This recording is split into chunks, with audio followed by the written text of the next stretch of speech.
Il renoue avec une vie qu'il avait laissée derrière lui.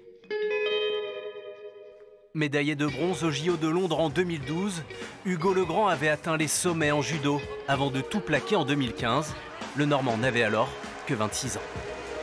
J'avais passé 10 ans de ma vie ici, je suis arrivé à 15 ans.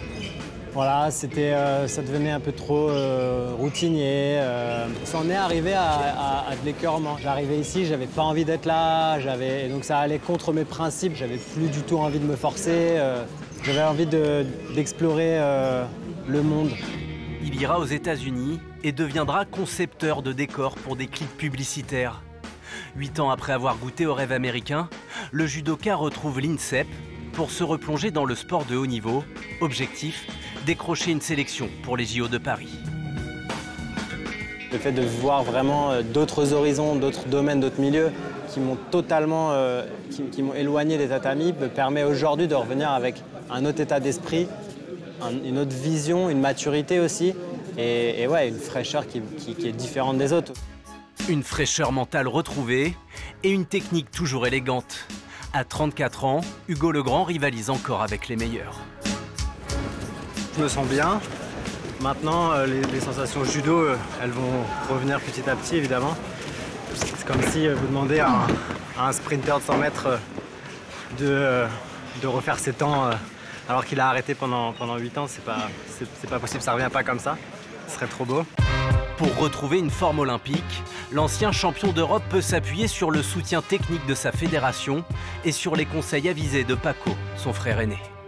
Hugo, c'est un joueur d'échecs. Il va chercher la faille chez son adversaire et quand il l'a trouvée, il ne va pas la lâcher. S'il faut s'entraîner jour et nuit, il le fera, mais c'est ça la force d'Hugo. C'est un très grand judoka, quelqu'un qui recherche la perfection, qui est très relâché à l'entraînement. Donc le fait de l'avoir sur le tapis, déjà, pour nous, c'est une plus-value. Par mimétisme, ses partenaires, ses adversaires, les plus jeunes, ça leur donne plus d'outils pour leur future carrière. Ici, Hugo a retrouvé un ami de jeunesse, devenu une légende de la discipline, Teddy Riner. Je le connais très bien. Il va le faire. Il va le faire parce que Hugo, c'est un talentueux, c'est quelqu'un qui sent le judo.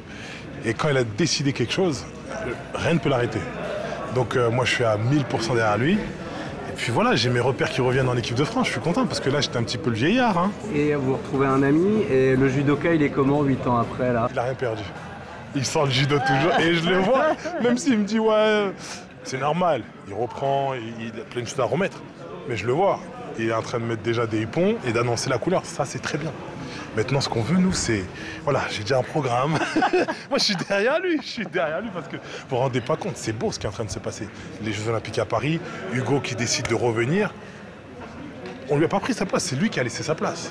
Et il revient et il va la prendre, sa place. Si je participe aux Jeux Olympiques, c'est évidemment pour essayer d'aller chercher une médaille que je n'ai pas. Un comeback en remportant une médaille d'or olympique, ça serait le Graal. Le compte à rebours est lancé pour s'imposer en équipe de France et tenter d'écrire à Paris l'une des belles histoires des JO de 2024.